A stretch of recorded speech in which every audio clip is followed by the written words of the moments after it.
La révolte gonfle en Iran. Les manifestations contre le régime des mollahs et la vie chère, qui ont débuté le 28 décembre, sont en train de s'étendre à tout le pays. D'importantes manifestations ont eu lieu à Téhéran et de nombreuses grandes villes du pays, jeudi 8 janvier, au cri de « Liberté, liberté », « Mort au dictateur » ou « Mort à Khamenei », en référence à l'ayatollah Ali Khamenei, guide suprême de la République islamique, à tel point que celui-ci a dû réagir à la télévision d'État.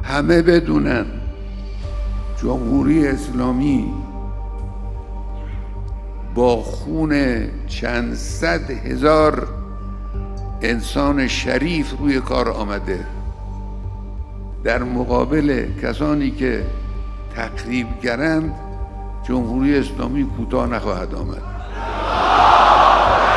Des images vérifiées montrent des foules de personnes à pied défiant le pouvoir ou d'automobilistes klaxonnant en soutien au mouvement. D'autres vidéos montrent aussi des rassemblements à Tabriz, dans la ville sainte de Mashhad, ville de naissance de Khamenei, ainsi que dans l'ouest du pays à majorité kurde, notamment autour de Kermanshah. Symbole de ces manifestations, une vidéo montrant une femme âgée qui crie des slogans anti-mollah, la bouche ensanglantée, fait le tour des réseaux sociaux.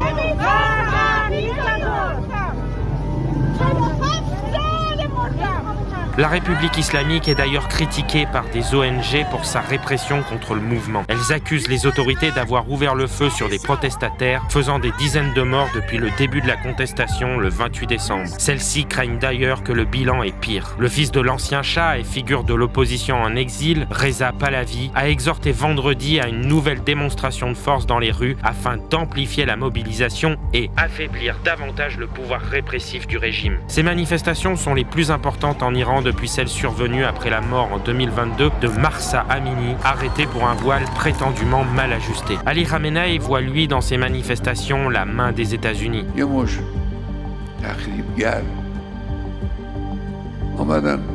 ساختمان متعلق به کشور خودشون رو خراب کردن. مثلا فرض کنید فلان ساختمان دیواری رو خراب کردن. Il a accusé Donald Trump d'avoir les mains tachées de sang de plus d'1 millier d'Iraniens dans une référence apparente à la guerre de 12 jours déclenchée en juin par Israël et à laquelle les États-Unis s'étaient associés. La veille, le président américain avait de nouveau menacé de frapper très fort l'Iran si les autorités réagissaient en tuant des manifestants et être prêt à intervenir militairement. De son côté, l'Union européenne a dénoncé une violence inacceptable du régime par la voix de son porte-parole pour les affaires étrangères, appelant aussi Téhéran à respecter la liberté d'expression et à rétablir l'accès à Internet pour les Iraniens.